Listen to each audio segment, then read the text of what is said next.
All right, welcome to Behind the Anvil Roundtable Style. Tonight we have Shawn because this is his idea.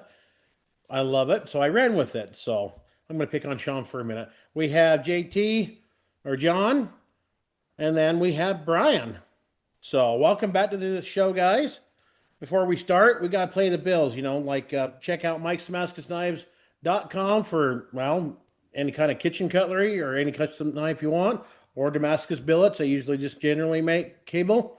Yeah, so I'm going to invite you guys to go ahead and plug your stuff right off the bat. Again, that's Mike'sDamascusKnives.com because got to pay the bills and keep me off OnlyFans. Please, please. Shawn, fire away. So I do my business as SDS Knife Works. You can look me up by my name, Shawn Shropshire. I also have a couple of side gigs, the Wandering Bladesmith, and then the Oklahoma Knife Group is also technically an LLC. We don't do it actually for profit, but we're an LLC. So SDS Knife Works, my name, Wandering Bladesmith, and OKG, Oklahoma Knife Group. JT. Well, you'll find me, John Thunert, under JT Knife Works. But I haven't had a lot of time in the shop lately because I bought a house last year, and I've been building a garden. We're definitely going to get into that. Where can they find you on your social if they want to order a knife from you? That would be JT Knife Works on Facebook or MRBug78 on Instagram. Awesome. Brian. Hey, I'm Brian Rognholt on Facebook as Odin Forge, ODIN FORGE, and my .com is odinforge.com, and that's an LLC.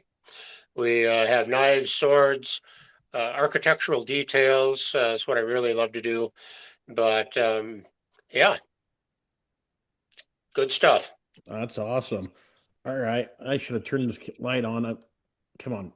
You know what? Fine. Forget you, stupid camera. All right. We're live recording, unrehearsed, and everything else. So, all right, guys. Round tables. I know I probably should have done a little more subject, but and I had a thought. So, but anybody got a topic they want to hit, and we'll beat the crap out of it. Hammer it out. I'm open to anything. All right. Since while JT didn't hear it, I should have sent it to him. What do you guys think? I know it's a long song. We used AI used AI to write it, and an intro for this podcast, and probably a few other things as well. What did you guys think of that? I know it's AI. Everybody's like, "Oh no, you used AI." Well, I'm cheap and can't afford somebody knows how to be talented. Did you have? Hey, AI is from the devil. So tell us how you really feel. I think the songs are pretty cool to listen to. They're not as big of an issue to me as the graphics that people are using to promote shows and their work. I think the graphics are a little bit overused and look generic. The song that you sent me the other day, although it was long, I thought it was pretty cool. Yeah, I used AI to type that out, kind of took a description and then told it to pull off everything it could find on the web about the podcast, and then I sent it over to Bradley. Shout out to Bradley at BC Custom Rods. He'll be joining our event next weekend. Oh, that's one thing I talked about too. He put it in and then got bored at work when they were shut down because of lightning. His particular job is kind of hazardous if lightning hits the building because they build the boosters for the Artemis program. The big side boosters on the side, that's where they're built here in Utah. So it could be a boom of a day. So, all right, let's talk about it. Have you guys ever, well, I know Shawn has, but have you guys ever organized I'm doing what's called a small business event where I invited a whole bunch of small businesses like myself or other entrepreneurs and such like that. I'm going to tell you, Shawn, I don't know how you do it. I know I've got about 40 of them. Counting the food trucks, about 43. And I'll tell you what, the last couple of months, especially the last couple of weeks, have been nuts. I don't know how you do that. Well, it's not just me. The events that we do here are a, 100% it's a group project, and there's no way. I don't think one person could do it all by themselves. We have people working behind the scenes, and it's all hands on deck. Unless you've actually done an event, I don't think you realize the amount of man hours that goes into it. I'm finding that out. And plus, then after going to the city council, letting them know a couple months ago, they're like, "Well, we don't want you to have insurance." Like, oh yay! So we added some more vendors to help cover the cost of that, and I kept that down pretty low for the first one because we didn't know how many people we were going to get. We started out with a goal of 20. Well, we hit 20. Now we're at 40, and it's like I spent 2 hours today just emailing stuff out that um, a few of the applications we sent out slept through the cracks on a couple of emails. So I got them out. Yeah. People still asking questions like, read your email, please. Not to be rude, but read your email. They don't. They do not read emails. Um, Even if you have them read and sign, you can tell them over the phone. You can print copies, and people will still argue that they were never told. They didn't get the information. It's it's just human nature. I'm seeing Brian nod his. Oh, sorry, Shawn, go ahead. Well, we've signed too many end user agreements. I see Brian nodding his head down here like he's had some experience with that. Do you got a story to tell? Nothing nasty in particular. We've had events with the Midwest Knife Makers Guild. I was on the first board of directors when Jeb Taylor got that going. And we've had to get insurance. We've flown people in. You've got to get food vendors. The closest I've come to personally organizing something is taking over the Epic booth from Page at Blade Show, and that was like trying to wrangle cats. But there really wasn't a lot of getting food trucks and whatnot. It was just trying to keep everybody in the booth so they wouldn't wander off.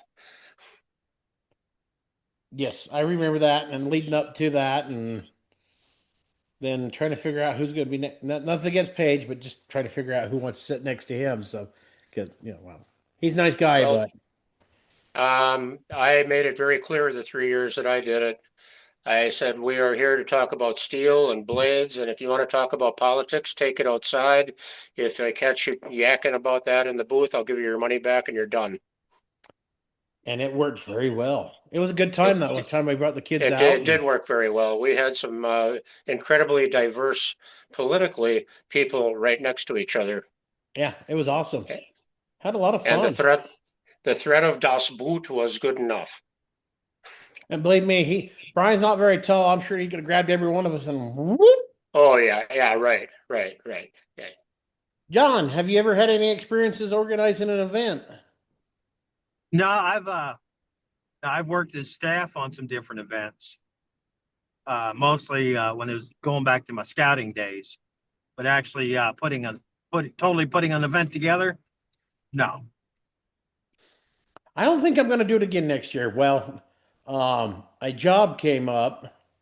I was asked but it's about 3,000 miles to the east here, so down in Florida. So can't do it yet, but maybe next year I might take them up on it if it's still going. I mean, I don't know if I could handle the humidity down there. The heat, yes, the humidity in South Florida, almost down there around the Everglades. I guess they're doing it's a Army Corps project. They're going down and redoing all the levees around the cities and the Everglades, trying to restore that and restore the flow of things because, well, government tends to let things go.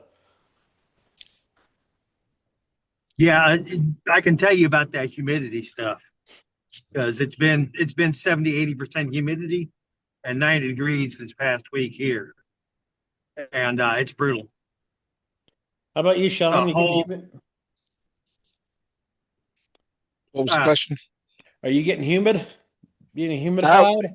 It has been so up and down here. It's not even funny. We actually about 10 minutes before we got on here, we had a hailstorm move through here. I wasn't sure I was going to be able to get on, but it was just a single line of storms that moved through. We've had everything from 40s in the mornings to mid to high 80s in the afternoons. I made a quick trip up to Golden, Colorado a couple of days ago, Drove up on Tuesday, ran into snow as we were pulling in, got 11 inches of snow Tuesday night and Wednesday. And by Thursday morning, when we left to come home, the roads were completely dry. So the weather's just nuts. Yeah, you guys took Colorado sucked all our snow away from us. How rude. We got a little bit of rain. News of the industry. Have you guys heard anything about a lot of guys calling it quits, more or less, going back to finding a day job, and what does that mean for the market out there? Cheap anvils. Say I again? think he said cheap anvils. Ah, And you're not wrong. I think Forged in Fire, that time period, the Forged in Fire was so hot. Obviously, blacksmithing and tools and anvils and everything got ridiculously expensive. Sometimes just absurdly expensive. And I think we will see that come back down, and we already have to some extent.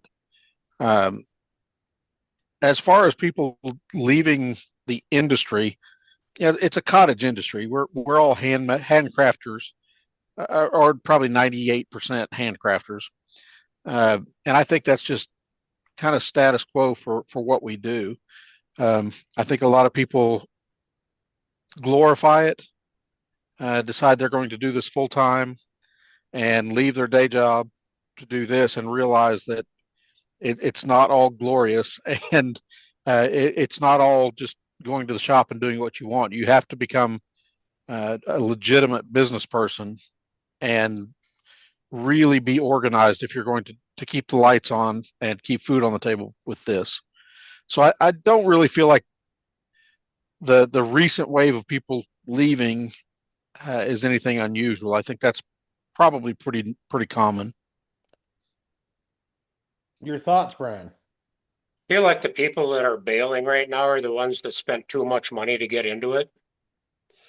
When in fact you can, and I've proven this at the History Center where I demo. I said, you can get into this in 10 minutes. You need a rock, a hole in the ground, a channel in the ground to deliver air to the bottom of your hole, and something to beat on the rock. You can have a forge in 10 minutes.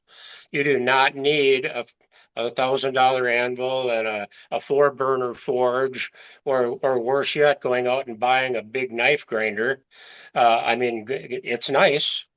Mine doubled my productivity and cut my production time in half.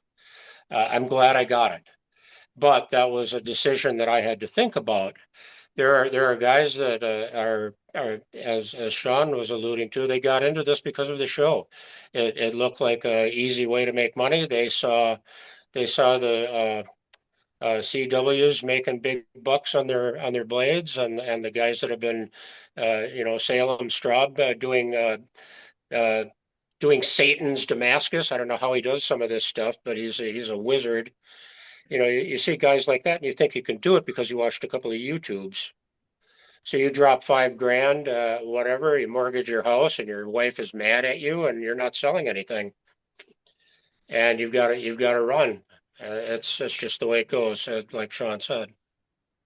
I really encourage people when they talk about, I want to do this full time. Do it part time until it becomes so much of your time that you can't do your regular job. And don't go into debt for this. Amen. I've seen guys, drop $10,000, $15,000, $20,000 on equipment, and they're not selling enough to cover those costs.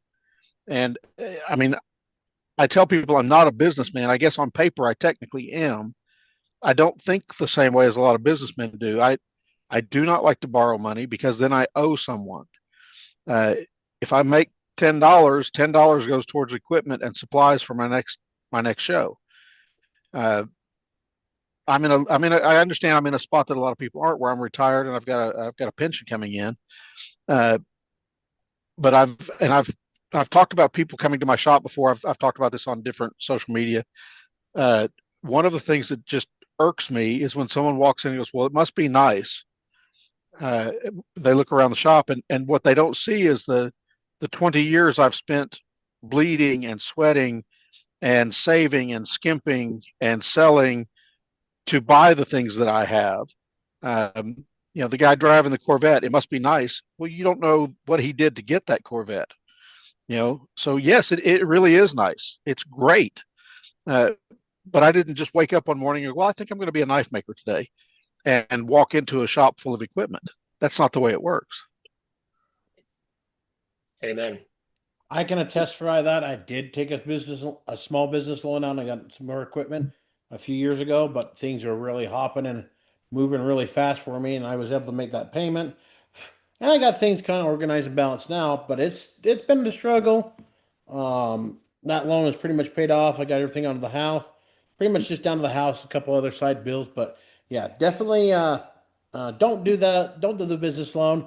I definitely looking back like I should have waited, but at the time it felt right that I was doing because my knife class was going great. I just needed a couple extra pieces of equipment and then some upgrades of my shop, electrical, everything that definitely needed it to continue, but for safety and everything else. So that's been a little stressful to maintain, but I got things in balance. So far, by the grace of God, I've been doing good. Still gonna I dusted off the CDL. One of my local companies that I used to work for needs a fill-in driver. Next year fill-in driver. That sounds like they're probably going to use me a lot more. So, yeah, I'm kind of looking at it as like that'll be a nice break. Get away from the knife shop.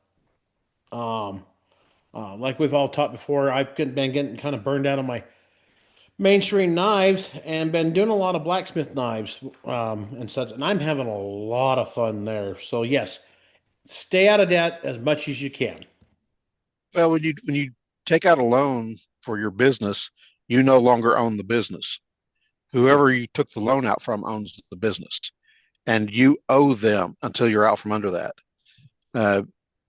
Even as far as and this can be, I can see both sides of this, but when someone places an order with me, I typically don't take any money up front, and the reason for that is if I take their money, they now own a piece of me until I come up with the knife that they ordered. If something happens to them, now what do I do with the money? If something happens to me, what does my wife do with the money? She doesn't know who gets what. If I'm not sitting on someone else's money, they don't own a part of my time. Amen. And if I wake up one morning and say, you know what, I don't want to go out there, I don't owe anyone anything. Yep, I want to go fishing. Yeah. Yeah, and you can't be pissed at me for going fishing because you don't own my time. Right. The cash and the project should never be in the same place for very long. Yes. There are obviously times where you need to take a down payment or a percentage. Yes. If it's a project that I don't think I'm going to be able to sell, if they've asked for something very customized, something outside the norm, yeah, then obviously, take a deposit on it. I usually don't do that until the project begins, but those are not that common. Typically the things I make, I can sell somewhere else if something happens and they have to back out. I definitely agree on that. I do anything that's out of my norm. I take at least a 50% non-refundable deposit, especially if they order something I don't have on hand, like something a little more expensive like Kieranite or a specialty item. If they want it engraved or anything with, having it personalized or anything like that, it's paid in full before it's engraved because, I don't know if you guys had this. I was, trusting fool at one time and personalized it and got it to let them know, hey, it's already got your initials in it and everything else or this on it. Oh, yeah, I can't do that. Can you hold on to it for a while? And you don't hear back from them again. Then you got to go back in and hopefully you can grind that out a little bit. And yeah, I learned the hard way. Let me ask my wife. Yes. Or I didn't realize. Yeah. If it's personalized and they want something engraved on it, I've gotten to the point now. I don't have a laser engraver. I don't have a pantograph. I don't engrave. Therefore, I don't offer that service. I'm not going to go find a third party to do it. I'll tell the person, you need to find a laser engraver, a trophy shop, somewhere that does that type of thing. and you can work that out with them. But that takes me out of the equation. If the trophy shop messes it up, that's between them. I'm out of it. If I take it to the trophy shop and they mess it up, now I have to replace the knife. True that. Well, so far I've been Yep. pretty lucky. I got a good friend who's got an engraving system and has done beautiful work for me, and it's pretty cheap. I can't complain. He likes All of knives, that, so all of that, Mike, is part of the experience factor that goes into still being here. You yes. know, you get a new guy in, he's going to try and whittle something out with his Dremel. He's going to bugger it up. He eats the knife, uh, loses the money, and doing it in the right sequence, like Shawn talks about, that's a matter of experience. Hopefully, it's somebody else's experience and not mine. The guys that are still around are the people that have the good business model. They already had a brand like J.W. Randall or basically anybody at that level. You know, they were around before the show. They played it conservative. They knew that they had a product, and they just needed to capitalize on this while it was available. But they're still here, and I've been doing this since 1989. So, you know, obviously I'm still here. The show was fun. Um, but I don't make swords for a living. Right. The problem with Fortune Fire, not the problem, a problem, it gives people an unrealistic expectation of what we do. And then I feel like a lot of the guys that went on, that was the pinnacle for them, and it was a launching point. But at the end of the day, it's a game show. A lot of guys that won got lucky. A lot of guys that lost got unlucky. Uh, that does not mean they're bad makers. There were a lot of guys that did not win that I would have hated to have to compete against because they're just fantastic makers.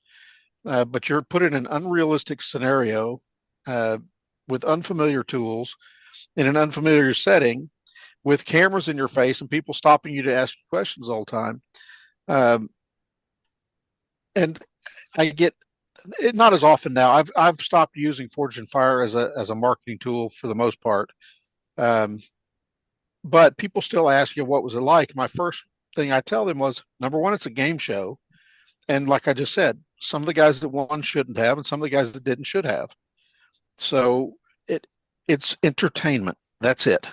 Yep. It's how you can perform in the most stressful situation possible. How you can personally time manage.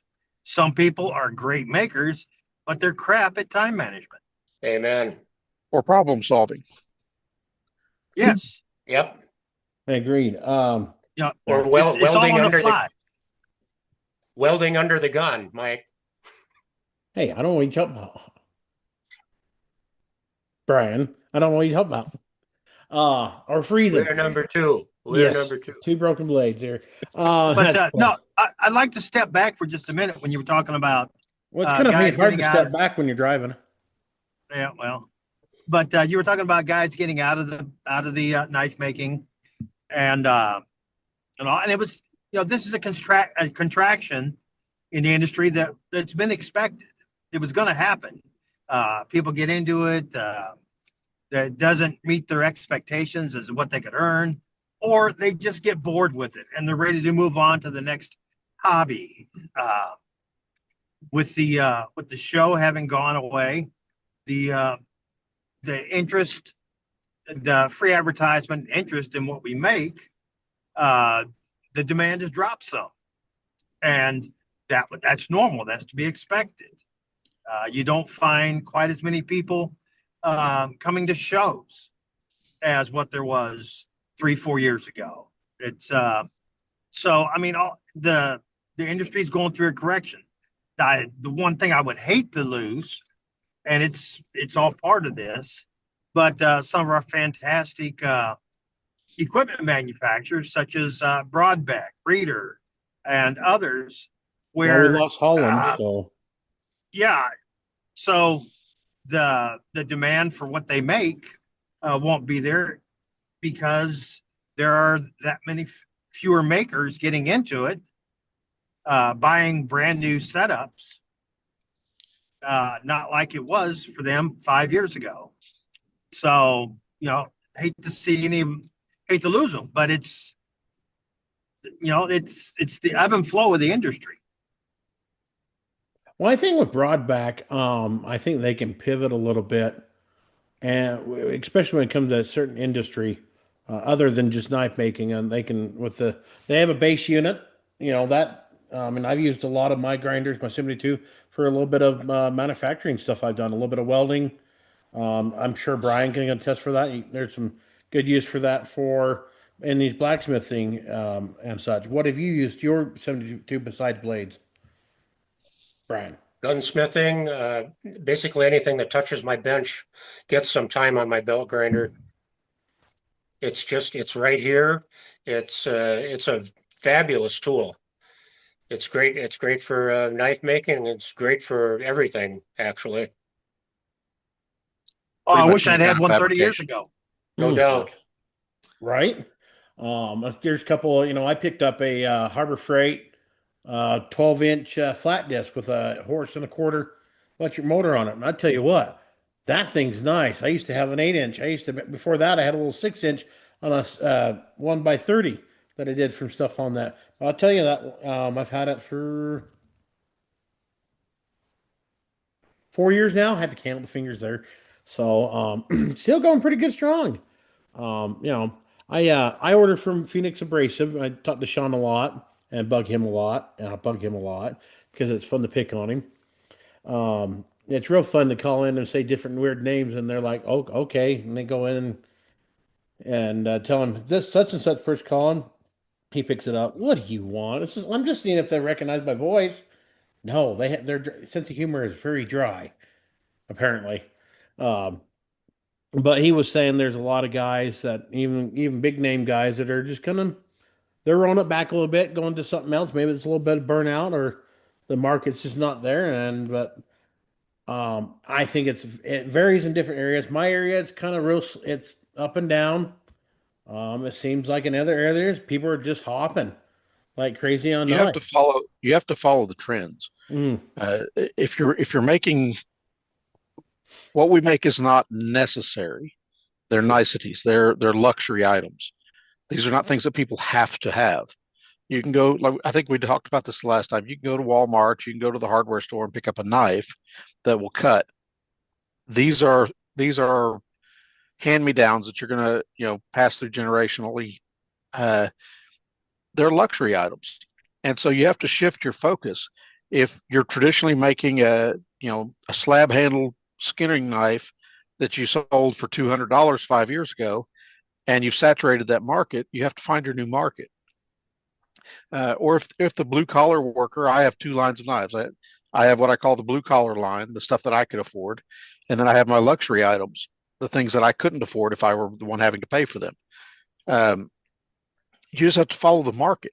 If your blue collar items are not selling, then focus on another market or find what the blue collar market wants. You can't just do the same thing over and over and over and expect it to continue to sell unless you expand your market.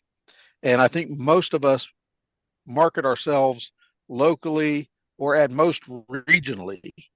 And when you do that, it's very easy to saturate that market. correct.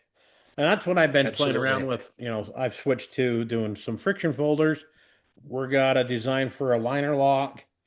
I haven't got brave yet, especially after seeing your comments and posts on some of the folders you've been working on, Shawn. But I'm getting there. Matter of fact, when you said I make knives the way I can afford, I had Chris Jones on here a while ago, and one of the clips that I do from the podcast here, if you have all seen, somebody got on there apparently got I'm going to say got all Karen. And it's like, well, why don't you make knives for $100? You'll start selling them left and right. And you can't afford your own knives. Well, make them $100 and you'll sell them everywhere. Again, that's the comment coming from somebody outside looking in, doesn't understand what a process, buying steel, buying hand material, buying glue, all the components, which all cost money. it was just kind of a funny comment, so I screenshot it, sent it over to him, and he Yeah. had fun doing a post on it, educational post, and it's just like, hey, I'm not going to do this for $20 profit. I mean, I got bills to pay too, you know. Well, we as a society, we've Yeah. trained ourselves to Who buy wants? from the cheapest place. Everyone goes to Walmart, everyone goes to Dollar Tree. We've trained Amazon. ourselves, to buy from the cheapest place and not the best place. That's why Harbor Freight's in business. They don't make the best tools, but if I need a tool for a one-time project, I'm probably going to go there to get it versus going to a bigger box store. And we discussed, I believe, the last time, the difference between an oil painting and a poster. You go to the museum, you see the original oil painting, you can buy that for 10,000, 10 million, whatever it is, or you can walk through the gift shop and for $12 you can buy a poster. Well, the guy wanting $100 knife is the poster buyer, and he's not my customer. And once you realize that, there's no reason to get offended by it. It's just simply the way it is. $100 knife means I make 10 cents an hour. Maybe. Yeah. And how many of those guys out there would work at their job for 10 cents an hour? Well, we're not in China, so. Well, I think it's common for people to want the luxury items. They just don't want to have to pay for them. Yeah. Exactly. Well, I want $100,000 pickup, but I'm driving one that costs substantially less. Yeah. Oh, look, we're focusing in on Shawn. The camera just like dives into him. I noticed that. That's automatic. That's a little bit weird. Brian, your thoughts, and then we'll move on. Thoughts on what? Choosing your market? Market, people saying that you should make $100 knives. Nobody tells me that. Yeah. I have an MBA, so I've been playing the businessman stuff for a long time. I knew when I started making knives that I needed to choose my market. It was a saturated marketplace right out of the gate. You've got super high-end market makers that are going to be extremely protective of the clientele that they've built up. You've got buyers out there, your market, that are straight up collectors of particular makers. You are not going to penetrate that. It's not going to happen. So your niche market becomes even tighter, and how one capitalizes upon that is really kind of a delicate dance. I've found that classes actually are a real good cash cow. People like to come in and take a class with the dude that was on TV, and that's cool. I can dig that. I get recognized occasionally at restaurants. That's nice for my ego, like it needs any help. But Makes his head shinier. yeah, right. But as far as your market in regards to knives, I like to focus on the heirloom items. I had a client, he brought a bunch of stones back from Afghanistan. He wanted a Templar knife with the stones that he brought back around the pommel. Ooh. So we did a stone settings around the pommel with his Afghan stones. And it was essentially a version of the Templar sword I did on TV, and he was happy. So things like that, if you want a really, really super high-end knife, there are people out there, I hate to say it, that are way better at this than I am.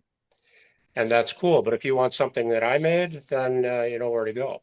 There are people that are different. I don't like to people when I hear people say, "Oh, well, they're a lot better at this." They're different. Fair There are statement. guys Thank you. that do hand engraving. I don't do that. Gold inlay. I don't do that. But I do some things that other people don't. There are particular skills that people may have that are better than yours.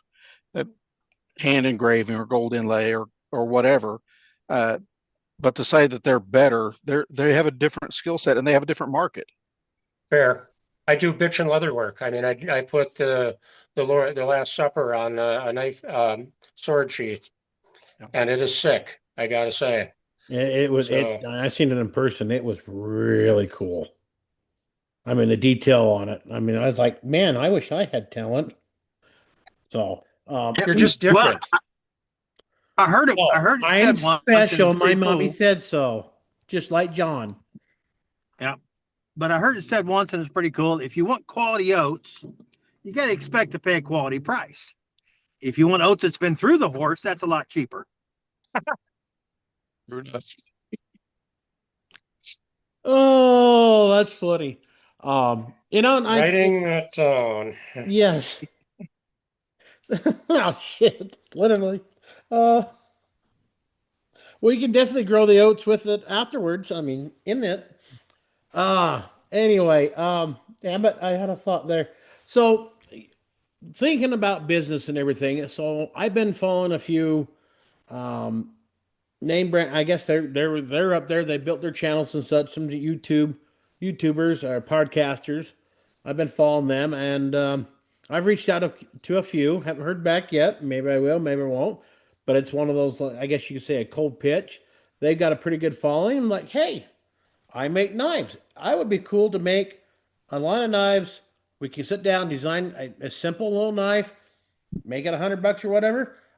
For me, I would enjoy doing that. I mean, if I got busy enough where I could hire a couple of people to help out, that would be awesome. But I've been here and there, I found their contact information, write them a pitch, say, hey, we could do this. Here's my background. Let me know if you're interested. So far, not yet, but hey, put out a 50 of those and you might get two or three. You never know. That's just something I've been doing. Self-marketing is something we're notoriously poor at. We underprice our work. We're too humble to say, I mean, I just did it. I just said that other people make better shit than I do. And thank you, Shawn, for correcting me on that. It's just different. But we're notoriously humble and to our own demise, actually. So knock it off. The Bible actually says the workman is worth his price. True. Well, Um, the other thing too is you have to remember when you're talking about social media uh, and the videos and podcasts and things like this. Uh, not all of us. This is not something that's second nature to us. I love to make knives. I enjoy being in my shop. I miss it when I'm not there. I realize that I need to keep up my social media to engage people so that I can maintain sales.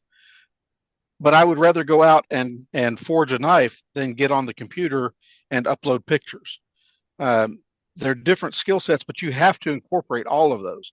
The leather work that you were talking about, a lot of guys just despise working leather, and I understand that. That's not my favorite thing, but it's a necessary part of what we do. Um, so you have to become a business person if you want to maintain yourself in this industry, in this market, in this field. You can't just make one type of knife and go, well, that's all I do. You're not going to be here, 2 years, 3 years, 5 years from now. Nope. oh yeah, learn to be You flexible. know who works like a dog? Dustin Rhodes. Mm. Yeah, they're out. They were going to join, but apparently I forgot. They're out on Turtle Island right now, working out there on the preserve there and teaching. But yeah, Dustin, he all over the place, and I've been trying to kind of copy that, but it's I get in my own way a little bit. It's like, but I'm really enjoying these doing these blacksmith knives, and I'm doing a little bit, and they seem to be selling pretty good. So I'm going to do that a little bit, and the folding knives. I had a thought about taking some of the blacksmith knife, do the rat tail number handle on it, and then later setting it in resin, color it a little bit, and then shape the handle out of that where you can still see the rat tail within the resin handle. I don't know. I'm going to try it, see what happens. Throw it on the old Facebook, throw it up as an auction. Wherever it lands, that's where I usually kind of set my price, give or take, if that makes sense. Diversify. I mean, if we were good looking as Johnny, I mean, we'd have it all made. It ain't easy being me. Humble there. But yeah, that's kind of the things I've been kind of doing. I've sent a couple of knives out to some big names, see if I get on their podcast. If it happens, if they get, I hope they received the knife. One of them I do know received it because I signature requested and saw the signature and like, yay, he got it. So that'd be awesome if if I got a phone call from that person. I don't know what I'd do. I'd probably was like, well, is this really you or AI or please confirm video call, you know, but that would be Good awesome. luck. What's that? Good luck. Lord willing. If it happens, it happens. I'm not hitched to it or anything like that. I just figured, you know what? Got a second. We made this knife. We put it on a nice little letter, send it, and it's just another pitch, you know, like pitching to um these big YouTube channels that they got some great quality content and everything else. Like, you know, hey, you got your merch store. I don't see a knife on there. Let's come up with a knife idea. And you know, a lot of that would be plasma cut out, keep the economics down, and especially, and that would be a large quantity at a time, which I don't know. I'm getting older and realizing if I get forging them over more than 10 knives, my wrists and elbow and shoulder starts feeling it. Much as I enjoy it, but yeah, I can't imagine forging 10 blades an hour, 10 hours a day, because I don't think I'd be able to move the end of the week. If you're going to look into stuff like that, though, you could also consider you're going to get water jet or plasma cut Yep. instead of just getting the final profile and doing stock removal, which there's nothing wrong with stock removal. Please don't take what I'm about to say as any kind of a dig at stock removal. Uh, have a preform plasma cut Yes. so that you hammer in your bevels and your finished product is actually a forged knife versus having to hammer in your preform. Then you get, you know, I have found that people want to see the hammer marks in my work, which I don't really quite understand. I've spent hours and hours, weeks, months hand sanding out all of the hammer marks. For example, I have a sword that there's a client of mine that does movie props. He wanted a Viking long sax, a traditional old school Viking long sax. You know, I think it's 23, 24-inch blade. I spent 3 or 4 days hand sanding this, you know, getting it. I think I got it up to 600 or 800 grit, getting ready for heat treat. Sent him a picture to update him. And he said, "That's great. I can't wait to see how gnarly and dark and pitted you make it look." It's like, great. Start over. So no, I heat treated it, quenched it, and left all the forge scale on it. And he was tickled to death with it. So, you know, people like to see the handmade aspect of it. Until you get into some of the higher end collectors and they understand what we do a little bit more. But you just have to search out, you know, your market. And that's what I've been doing. Um, but like I said, pitching out there, I mean, that cold pitching, I'll tell you what, that's tough. And for me, I'm English language, and I use AI to help me write my letters. I put in what I'm going to say, and I tell it, hey, don't write it like I'm trying to write it. Write it professionally. This is going to be for this. Correct it for the grammar. And I have a couple people review it from times on those. And if they give the thumbs up, I might be a little cautious on that though. I think it takes the personal aspect out of it. If they're getting those types of letters all day, mhm. a handwritten letter or a hand personal note from you, even with a few grammatical errors, is going to step out of that normal, you know, the box. Mhm. If they're getting 50 offers a day and they all look like they were generated by AI, and one guy says, "Hey, you know, I'm not really sure how to do this. Here's what I want to do. Are you interested?" That might actually catch their eye more than a professionally written long letter. True. I usually keep it pretty short too, but I another reason why I use it because my handwriting is so terrible. I my daughter she gave up for a little while. She said, "Dad, I need to take a break from trying to read your handwriting of my book," and she's typing it in for me because I handwritten it out. So that's another reason why I try to do it. But that's not about it. Maybe I'll include a handwritten one with a typed out one as well. So. again, spelling and English. The English language is hard for me, I guess. It's up here, just getting it out. Yeah, there's a whole big difference between running spell check and grammar check, and then having AI, which we've already talked about what I think about AI. But there's a big difference between having spell and grammar check run for you and having somebody write it, and it's not going to be your words. It's not going to, because if they pick you up based on the letter you sent that was written by artificial intelligence, they're expecting something, and you're catfishing them because they're not getting you, they're getting what the computer wrote for you. True. Rather than having that genuine person. Fair enough. Yeah, that's what I mainly do is tell it to correct the grammar and spelling and and then sometimes a couple of my friends like, that still sounds like you. Out of work. Go. But yeah, but be genuine. Let it be you. But no, you don't want to. You don't want a bunch of spelling errors, and because then you start to look less intelligent than the man you truly are. You don't want to be mistaken for that. Some days I wonder though, especially in the morning. But I get what you're saying, and that's why I use ChatGPT. Words are hard apparently, but I lost my thought. Anyway, moving on. Brian, you got something on your mind? I can see it, or is that just? It must be gas. Oh, long as it's not. No, actually, I wasn't thinking at all. I literally was not thinking anything. Oh, am I that Give me bored? something and I'll run with it. What's your favorite kind of steel to work with from blacksmithing? Oh, blacksmithing? If I'm making things for the campsite, it's got to be just mild steel. Knives and swords. Swords, it's going to be 1084. I like 1090 for knives.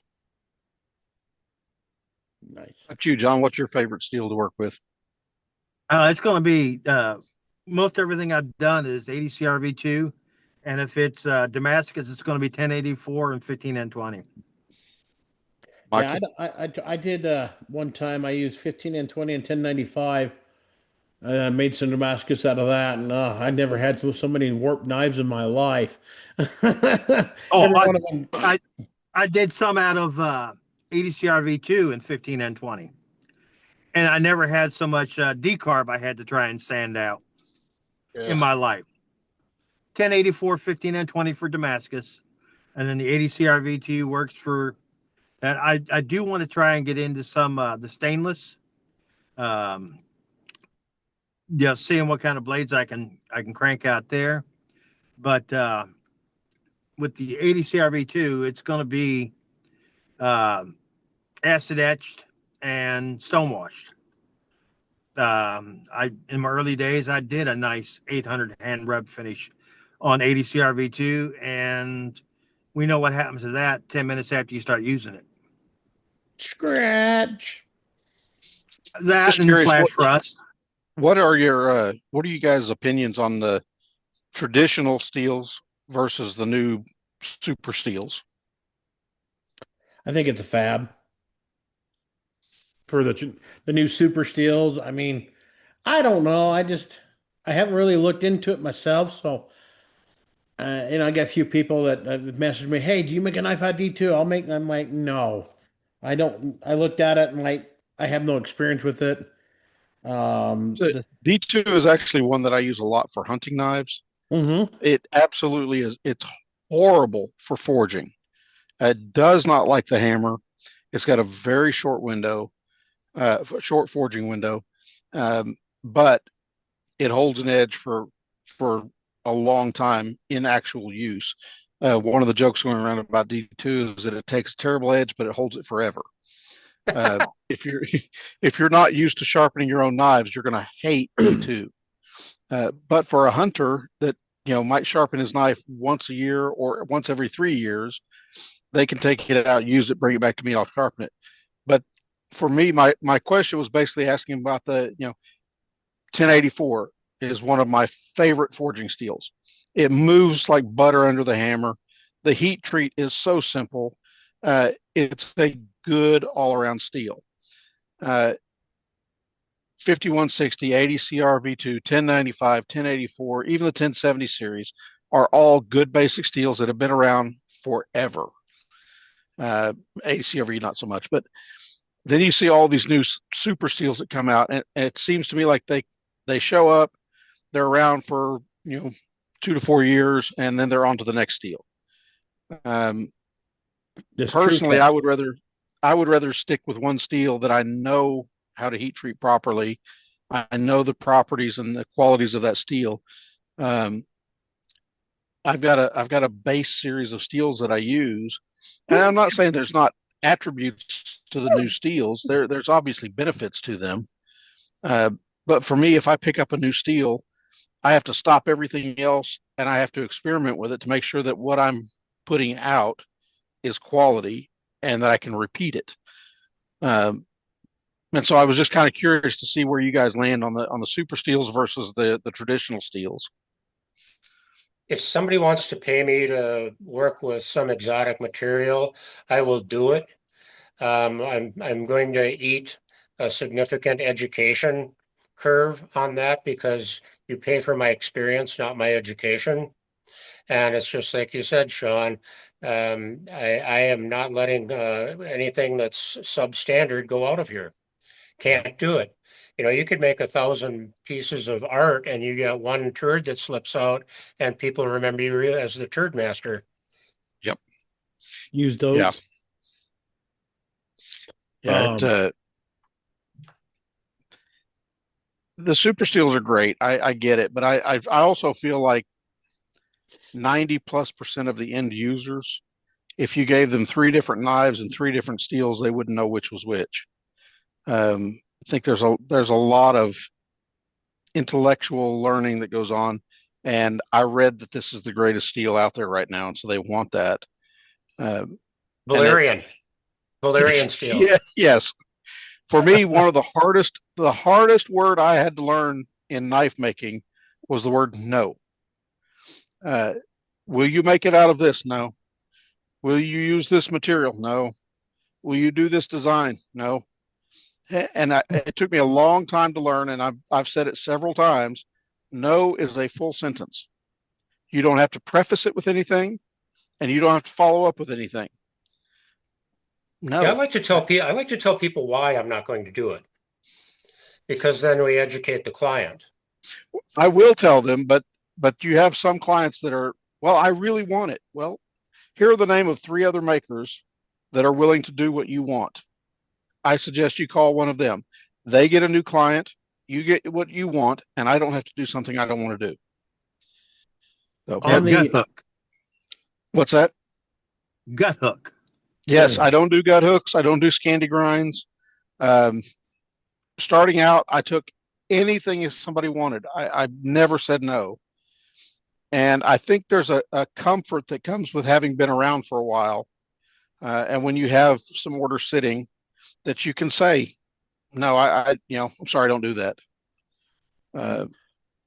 Back to your question. Sorry. I thought you were done. No, go ahead. I'm back to your question on the super steels. It seems like to me that like the MagnaCut, is it MagnaCut or TrueCut? MagnaCut. I can't think of the name of it. There's a couple others I can't think of the name. It seems like those are more in the high-end factory-made folders that you see in Blade Show Atlanta. A lot of that. I think that's where Blade Show Atlanta is really more geared to, is more manufacture, the big stuff like that. It seems like to me that people are there. This comes out. They come out these super steels or the fab steels, you could say, seem to be more for those kind of knives. And but that's just where I mean, I've had people ask me, "Have you worked with this? Have you worked with stainless?"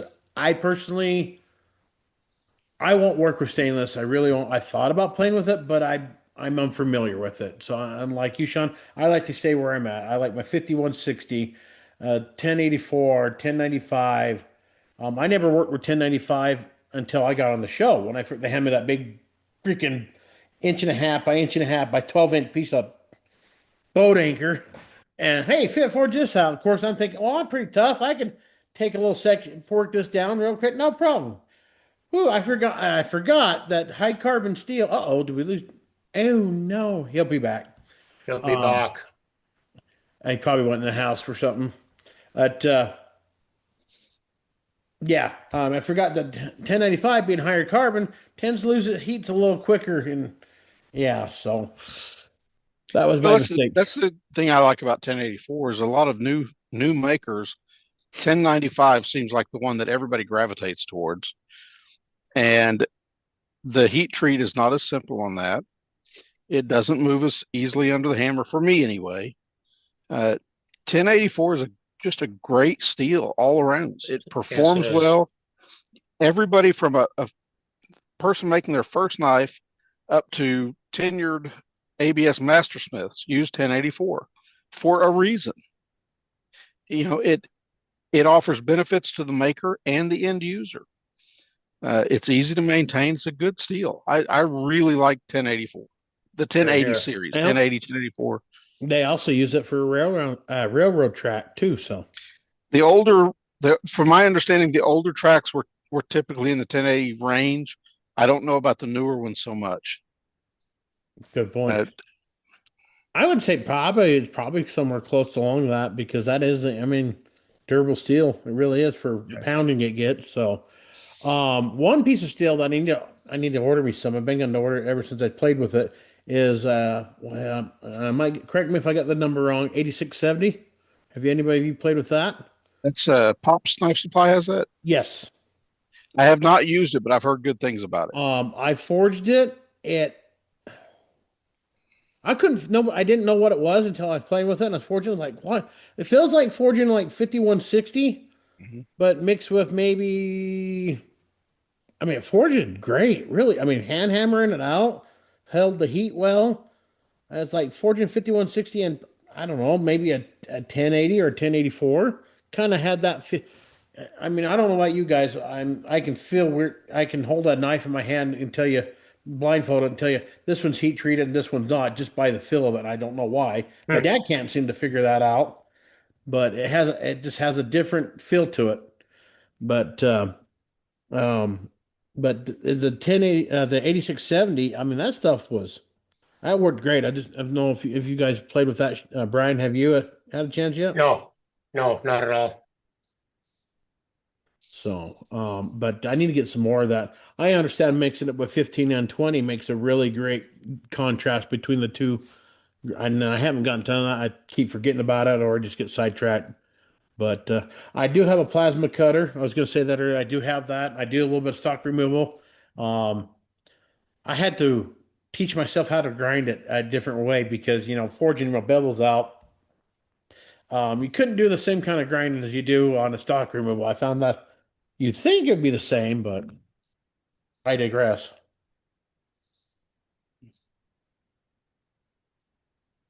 So sorry, I arrived at home and the truck shut off and it booted me out. Signed John.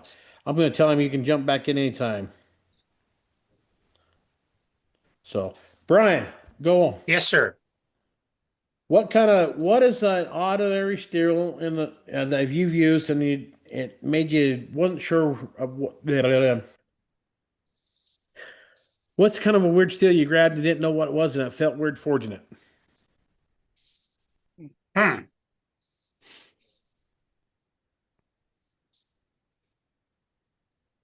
I'll have to think about that. Everything's labeled in my shop. I really do not. No, I take that back.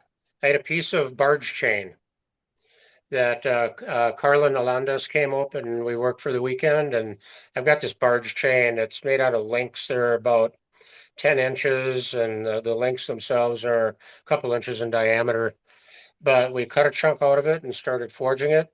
And it's got to be 8,000 series, but it's got no carbon to it. It would not harden.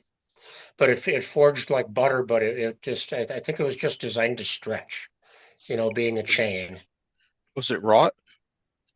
No, it was not wrought. It was like for a Mississippi River barge. Hmm. and it forges out great.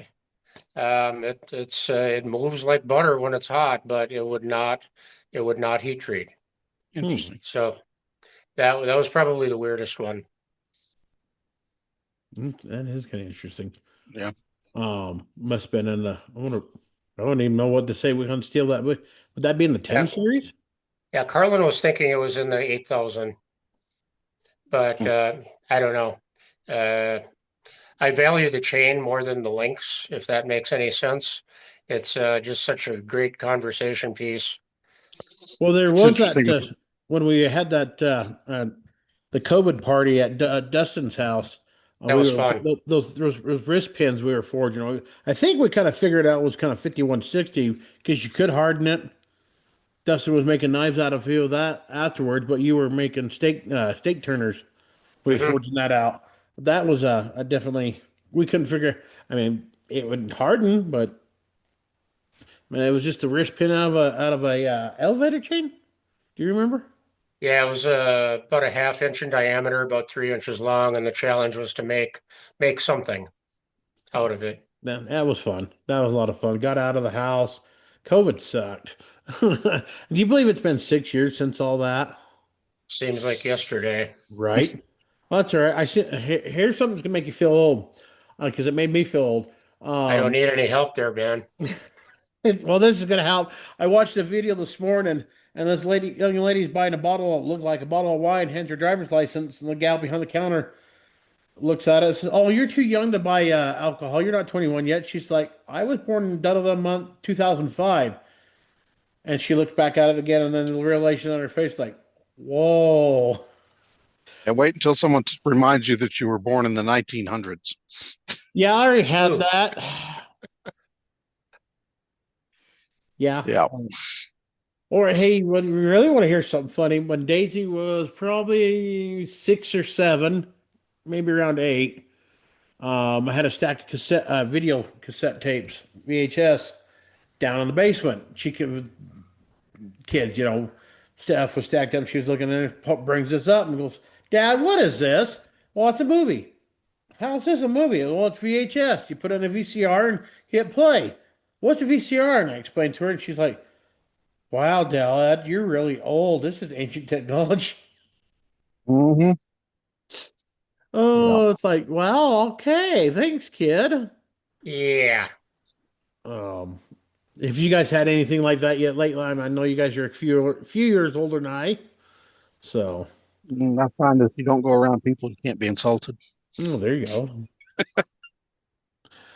Oh, that's very true. I try to stay away from people as much as I can, but I go in every morning, take mom to town and such, so she doesn't have to drive around. Help out with grocery shopping and everything else for her. So, yeah, try to be the good son, keep in the will, earn that will prize. And Anybody got an idea they want to talk about? Something they want to slug out? YouTube. I just got back from Golden, Colorado. Uh, Drove up Tuesday night, ran into a May snowstorm uh, that dumped, depending on where you were in the area, between 8 to 11 inches of snow. Wow. All to attend a knife exhibit at the Colorado School of the Mines in Golden, Colorado. I have a nephew that attends there, and they have a knife making class. Uh, so they discuss metallurgy as part of their curriculum. Uh, in the School of the Mines, they deal with a lot of that, and I got to speak to the professor for quite a while. He explained how they came about this, but anyway, it was really interesting to me. There were probably 25, 30 students that had their very first knife and then their second knife. So they each had two knives on the table. And to walk around and listen to them be excited about what they made and showing and telling and explaining the process. None of them, except my nephew, knew who I was. They didn't know my background. And so to hear them get excited about knife making was a lot of fun. I really enjoyed getting to walk up to a table. They have no idea who I am, and they would start telling me about the type of steel they used and the designs that they used and how they built it, and the whole process. And what we consider as a basic day-to-day process, for them, they were excited about it again, and I really just had a great time. And to see the jump from their first knife to their second knife with a little bit of pushing. Their instructor told me, he said, "I'm not a knife maker." He said, "I'm a metallurgist. I'm here to facilitate the class. I don't teach them how to make knives." Well, somebody's teaching them how to make knives, because the difference between their first knife and their second knife was really impressive. And after going to as many shows as I have, I wish some of our knife makers would go listen to some of these kids and pick up some of the tips that they had, because it was a lot of fun. That sounds like a lot of fun. That's Yeah. cool. Very cool. There You was everything from chef's knives, and a couple of them you've made. There was a Roman gladius, and then some of the students who have been there in the past actually brought back some pieces that would compete for competitions at some of our bigger shows. They were that good. Wow. Nice. Yeah. Yeah, I look at some knives that people have been in it 4 or 5 years, and I'm like, I feel like an amateur. But they got a little more passion. I guess I don't know. I find myself, like I said earlier, burned out on my mainstream stuff. I'll make it. I'm not going to try to make it as much. Um, but I'm enjoying doing the blacksmith knives because I don't know. I find it relaxing. Maybe it's just a little more connection with the steel, a little more work, and I've got to focus a little bit more. But for me, it's been a lot of fun, so I'm going to play with that a little bit more. Um, and still hunt for maybe build a knife for somebody else's name for a little while. Everyone's like, "Oh, why would you want to do that?" It says because that would be kind of fun for me. It's a challenge to be able to do that for me personally as a maker. And the reason why I You say mentioned that, you mentioned somebody that's been in this 4 or 5 years versus somebody that's been in it for 10 years. I don't remember who I was speaking to recently about this. Two people that have been making knives for 10 years don't have the same experience. true, One guy that's been making knives for 10 years full time, or a guy making knives full time for 1 year, may have more experience than a guy doing it as a hobby for 10 years. true. So it's very difficult to say, "Oh, well, I've been making knives for X number of years," and to try to gauge their level of experience based off of their years of experience. Uh, because the hobby maker who's able to do it, Saturday afternoons and a little bit on Sunday, is not going to have the same level of craftsmanship as a guy who's doing it Monday through Friday, 8 hours a day. True. It's a very different thing. I Very true. I actually dream. This is going to sound probably a little bit weird. I dream about knives. I wake up in the middle of the night. I have sketch pads next to my bed. I have sketch pads in my truck, in my office, in my shop. And anytime a random thought hits, I grab the sketch pad, even if it's just the most basic, crude sketch of whatever the idea is. I have to get it on paper, because I used to wake up in the middle of the night with a mind blowing idea, and it's like, okay, that's going to be awesome.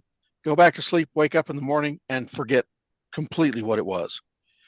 Now I have sketch pads, and I've You got mean, to jot those ideas down. you mean you have dreams of knives? You don't have dreams of have to deal with the alien predator, and you've got to go find a graboid to recommission the graboid because the alien predator species wants to come to Earth to hunt graboids from tremors. You don't have I mean, you don't have dreams like I, that, do you? I used to share my dreams with my wife and my coworker, and it was suggested by both of them at separate times that I no longer do that. That I keep those dreams to myself. Uh, they said that could be used against me in court, or Your commitment mental. hearing. Yes, and so I don't share all of my dreams. Yeah, I mean that was just the other night that and I woke up and like, what the hell? I mean, I still it was a very vivid dream, and we found one in the series of Tremors, the movies. At the end, they call it the ass blaster because it chemical and it blasts it, and it flies around and I mean, it was a great series. It really was. Even the TV series was fun. Um, if you want to get an idea who my dad is, kind of back in the day, still was some point to this day. Burt Gummer off of Tremors, Prepper, everything else. That we always told Dad that's his twin brother. But yeah, we were contacted and we had by the predators. If we don't get them a graboid to firm the hunt, they were going to start hunting humans again. And I tell you what, it was a very maybe I should just take Sean's advice and not tell people my dreams. So, I keep a lot of things to myself anymore. you guys have any weird dreams like that? Come on, Brian. I mean, No. I smart man. oh, oh heaven. Yeah, I've been having some bizarre dreams. So, and it's weird how I can remember and some of it in great detail, and others not so much. So, come on, guys. Well, the dreams though, I'll have an idea for a project in the middle of the night, and I learned that jotting the ideas down helps me. And I literally have sketch pads everywhere. And most of it, 98% of it's never going to come to anything. But I go back and see notepads from years ago, and it's like, well, that's trash, that's trash, that's trash. Oh, that has potential. And at the time, I may not have had the skills to do it, and now I can play with it. And talking about the skills and stuff, you've got to be pushing yourself on this stuff. You're doing the podcast. This is an area that is foreign to me. The video, the computer, the podcast. I mean, you've seen how hard it was for me to even just hook up to this. But I'm working on CNC machining. Very, very, very, very basic stuff, doing an inlay. But if I can figure that out, that opens up a whole new field of ideas for me. The laser engraving, even like with leather, laser etching leather. There's so many things out there now. The technology for knife making is insane. The people that are doing things now, I think of the kumai, the copper layered Damascus. A few years ago when they first started doing that, I remember I was standing next to a mastersmith. Someone showed him a piece of it. He said, well, you can't do that. And everybody's kind of looking at it going, well, it's like you're holding it. Well, yeah, but you can't do that. But you're holding it. It's right there. Well, in his mind, you can't do that. So there's no sense in pursuing it. The person that did it the first time, he didn't know you couldn't do that. So he figured out a way to do it. And we have technology now that 10 years, 15, 20 years ago didn't exist, or didn't exist in the knife realm. EDM wire cutting, 3D printing, mosaic Damascus canisters. That is cool. It is extremely cool. Let's dive into and that. I have not done it yet, but basically you're making a cookie cutter shape of whatever a star. Just Picture for example, Brian. A picture of Brian. You could do a face. You could do anything. And you stick that cookie cutter filament 3D printed inside a canister, and you use two different types of powdered steel to fill the voids. And then when you forge weld it, you have a solid piece of steel that you tile out, and now you have pictures in your steel. But 3D, I would have never, ever thought 3D printing could be used for that. But it's a vegetable based. Go ahead. We had a class at the knife makers meeting last year where that was demoed, and it is awesome. It blows my socks off. Yeah, Peter it's Martin amazing. did it. It's amazing. I didn't understand the crossover, and it's a vegetable based filament. It just burns off. So it's not but I would have never, 1,000 years, I would have never considered that as an option because my Um, mind doesn't think that way. I've also seen they have 3D printers that use a nickel-based wire and welds that pattern up too. I Um, haven't seen that one. when they Hmm. did what? Oh, go ahead, Brian. I'm just going, Uh, I was up to Blade Show West when they first came out. I were doing a class. And I kind of stuck my head in and listened a little bit, and they were talking. This one that first came out, I believe this about the time it first came out about 3D printing that I've seen for canisters and such like that.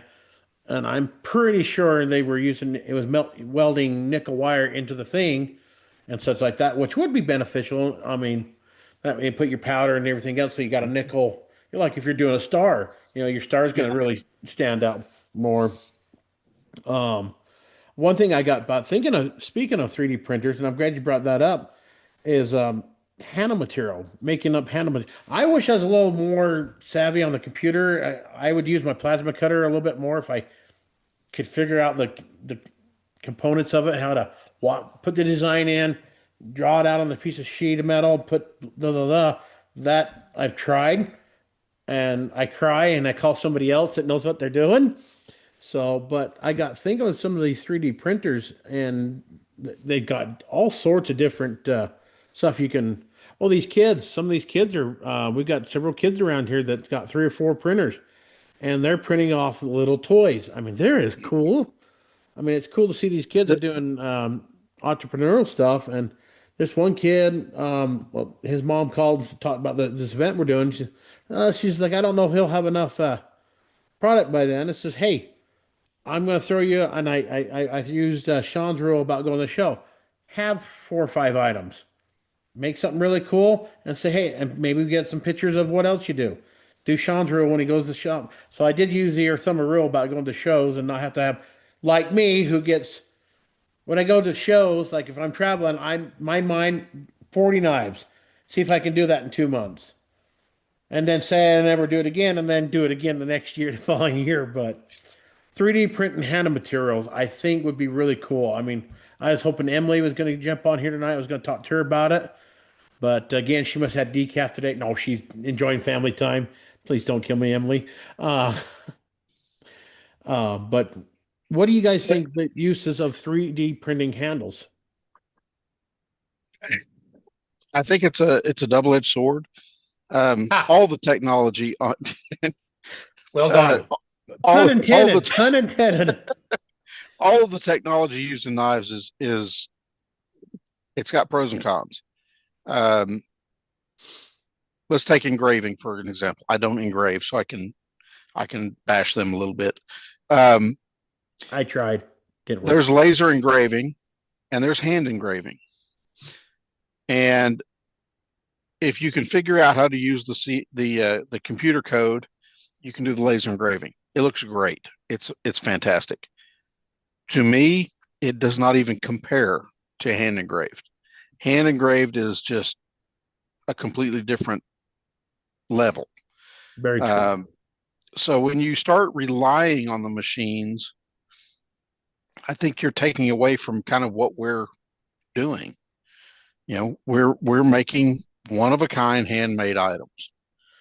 Well, if I program everything into a machine and I CNC cut the handle material and I water jet the blade and I laser engrave the bolsters, what have I really done uh, by hand? Now, I can't do those things. I don't understand the computer code. I'm not savvy enough to do that. But there are flaws. I say flaws not in a negative way. There's character to what's done by hand versus what's done by machine. Very true. And I think there can be it'll balance out. I mean, all this new technology is coming out, and as people, we haven't caught up to the technology. I think technology is going faster than we can actually anticipate. There's still going to be a lot of people that like the tactile working on hands, the hand engraving.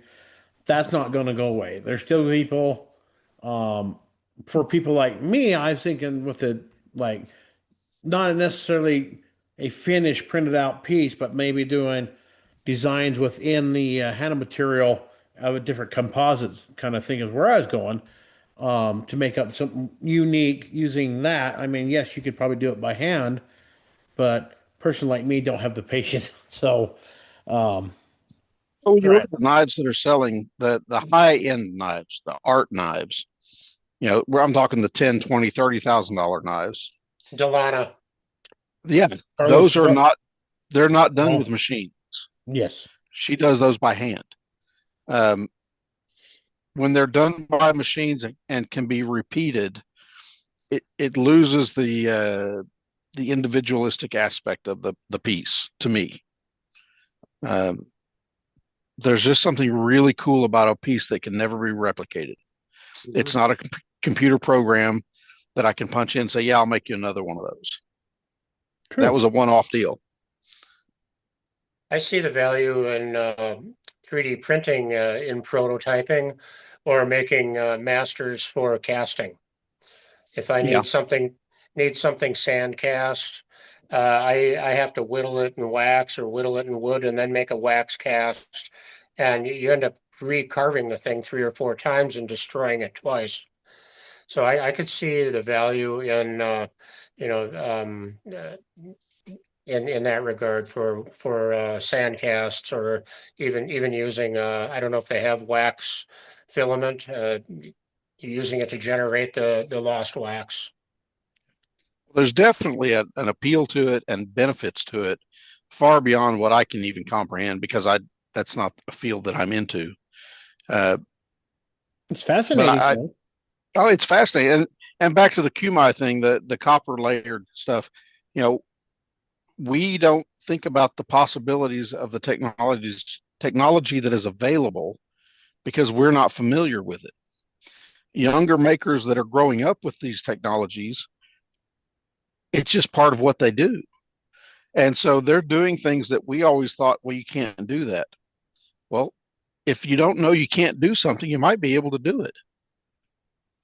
True. Here, And here. that It's like kumai, the old meme that shows the little farmer kid. My 5-year-old grandson's programming computers. When I was 5, I was eating dirt. Yes, exactly. Yeah. oh, there must have been some magic in that dirt or something. Um, but that kumai, that stuff is definitely interesting. I've got a little section left out of the knife I made and sent down to Joe Rogan. And it's about a quarter inch thick, and I got thinking about what am I going to do with it. I thought about cutting something out of it and everything else. What I'm going to do is I'm going to heat it up and see and cross my fingers because I don't know if you guys have tried kumai yet. If you haven't, try it. It's frustrating and satisfying at the same time. And I mean, you guys are already bald, so you ain't gonna go any pull your hair out anymore. I mean, unless it's beard and to Sean maybe. Um, you know what we need to do is get Brian to grow a great big Odin beard. Can't do it. My Oh, wife said if I grew a beard, she would too. hey, that's a new thing these days. I've seen it. Anyway, we'll leave that one alone. Uh, but I'm gonna forge that out, see if I can stretch it out a little thinner, get it down to close to 1/8 inch. Um, And that you've really got to keep an eye on it. Now I've got a heat gun so I can take a reading of it, and but I watched it all by just by heat, and I felt really weird because Kelly Vela was talking about it, and I messaged her and it was talked back and forth a little bit. She's like, "Yeah, I'm gonna make some, but my press is down." It's like, "Oh, you have to have a press to make kumai?" She says, "Well, that's what I use." It's like, "Do you got a little? I've been doing it on a little giant. Am I not supposed to be doing that?" And she kind of goes, "What? Are you calling me a pussy? I should just go out and do it?" I'm like, "No, I'm not saying that at all. No, no." Because we all know the level On paper, Kumaya shouldn't work. It just shouldn't, but it does. And of, that goes back to that master smith where you can't do that. right. And it's kind of like, well, Kelly Vale's like, use the press. I'm like, I don't have a press. I've been using my little trip hammer to draw it out. Am I not supposed to do that? And she's like, what, you calling me out? Like, no. But I've got a little piece out there. I want to draw that out because a buddy of mine gave me an idea. I'm going to use some copper. We're going to use some coppers on the scales. I'm going to put carbon fiber, and then I'm going to use that kumai for the blade for a friction folder. So, Hmm. and then the bolster. I like using the both carbon fiber for bolsters. Why? Unless I could find a little piece of ivory to match up to it, and then I'm going to have him do some engraving. Now he does hand engraving and such like that, and he does some beautiful, beautiful hand engraving. So, but I encourage you guys give it a try, but don't do like I did and get really thick stuff and then try to draw it down and get some thin shot. I didn't know. I don't use. I'm working on a piece today with somebody else's Damascus, but for the most part, I don't use other people's steel. I don't use other people's Damascus. I don't buy kumai because I didn't make it. Uh, Half jokingly, when someone comes up to my table, you often hear, "Did you make all of these?" And my reply is, "Everything on this table is my fault." I do my own sheaths, I do my own forging, I do my own heat treat. If there's a problem with something on the table, it's my fault. There's nobody else to blame but me. I was given some Damascus, and so I'm going to go ahead and use it. But typically, I don't use other people's materials. Uh, Handle materials would be the exception. But for the type of knives that I make, I typically use natural materials. Emily Casting Crafts would be the exception to that with the trout scales and things like that. Which is really cool. Yes. Brian actually, speaking of casting, he used the was it bear claw or wolf claw on your snake? It started off as grizz claws, and then I had to pull everything apart and replace it with copper because bear products were illegal in Georgia, and I did not want to get pulled off the floor at Blade and have to pay a $20,000 fine or do 2 years in jail because I had grizzly bear products. I had the same problem in Texas. I had a sheath with timber rattlesnake skin as an inlay, and I have no idea why, but I did a search, and timber rattler parts are illegal in the state of Texas. Really? That's So I You couldn't gotta, take. Yep. you gotta look that stuff up, man, or you're going to jail. Well, and I'm doing a show in Scotland later this month, and all of my knives are typically bones, teeth, you know, ancient looking things. Well, they have a rule against carcass parts. I don't know what a carcass would be, but to avoid problems, I'll stick with wood for this show. I'm just going to avoid the what I think are the really cool You mean you pieces. don't want to be like Dustin Rhodes and have a human femur? No, that one's. I actually had somebody ask me about that one time, and you remember me telling you that no is a full sentence? Yes. I used that full sentence on them. I, Someone in Texas sent me a picture one time. Somebody had contacted them, said, "Hey, can you make a knife?" Yes. Okay, I'll bring the material to you. They had their leg amputated below the knee. I thought medical waste, there were a lot of rules about it, but somehow he was able to get his leg. And the bus trays that you see at restaurants, his foot and calf were in this bus tray with, I assume, formaldehyde or something and a plexiglass lid. And this maker sent me a picture of it, and it's like, okay. He said, "Yeah, a guy wants me to use the bones out of this." It's like, no, I'm out. That's a hard no. Yeah, Whoever gave that to him, they're lucky if they've got a job anymore. Because I that has to go to the incinerator. They do not right. give you your body part back. It's medical Doesn't waste, happen. right?